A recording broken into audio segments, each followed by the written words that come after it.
Israel launching multiple airstrikes into Iran. And we have new video into our newsroom of security camera capturing the explosions in Iran. You see that big bright light there and smoke billowing up in the distance. This is video that's been verified by the Associated Press. I want to bring in CBS News Middle East reporter Courtney Kealy. Courtney, I know you've been talking to your sources. Any information that you've been able to gather since we last spoke? Yes, well, I've been hearing from somebody who's been talking to family members in Tehran, was talking to them while hearing the airstrikes, and that they're happening all over Tehran.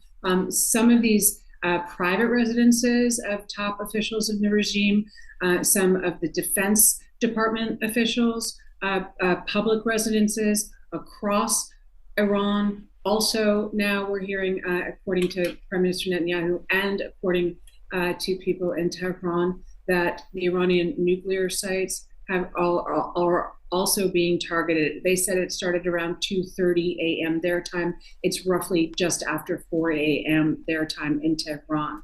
I've got to really point something out to you, though, that while this is horrific and airstrikes kill people and collateral damage, and I can see in all these videos, there's ash on the ground, there's residential apartment buildings on fire. It's happening all over Tehran and the country.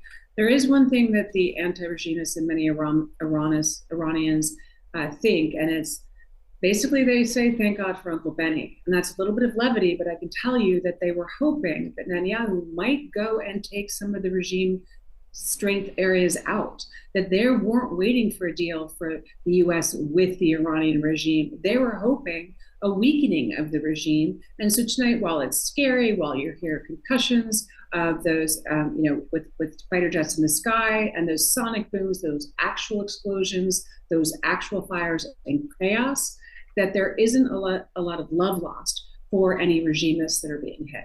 That's a really interesting perspective. I'm curious, Courtney, as this situation unfolds and Netanyahu says he will continue this operation for, quote, as long as it takes, if Iran does retaliate against Israel, will the United States have to get involved? Well, most likely, because they also support Israel in terms of have in the past and shooting those ballistic missiles down. They have that long range ability to reach Israel. We did see after the Hamas massacre, when there were an Iranian retaliation for an Israeli airstrike the first time, that those ballistic missiles were shot. Well, first of all, Iran waited 10 days, kind of got ready to be like, we're going to do this, we're going to do this. Oh, here we go. And there were enough allies in place from the region and from Europe and the US to help use whatever power they had, like those sort of Patriot battle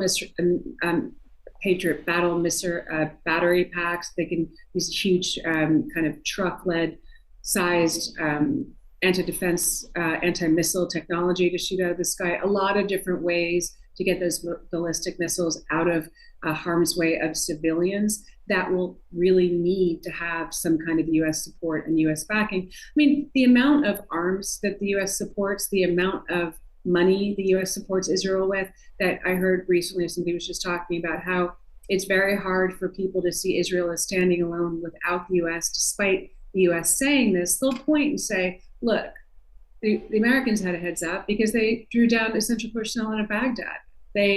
State Department warnings across the Middle East. There were alerts in Israel, and then it happened. So it doesn't even have to be conspiracy. It could just be hindsight after the fact.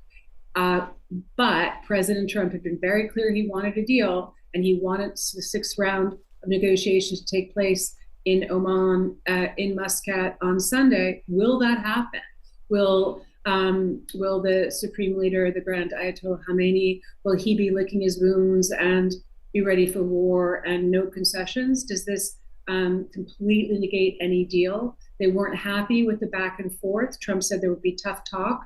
There was maybe a way to square this circle of some sort of narrow framework deal where the Iranians promised not to enrich any uranium, but Israel's the U.S. ally. Israel stands lockstep with the U.S., and that's how the region sees them, and that's how the Iranians see them. Although, like I said, really important to note that the people of Iran, these life, liberty, freedom loving people who do not stand with the regime and have not stood with this extremist regime, want to get out from under the powerlessness they feel, and it's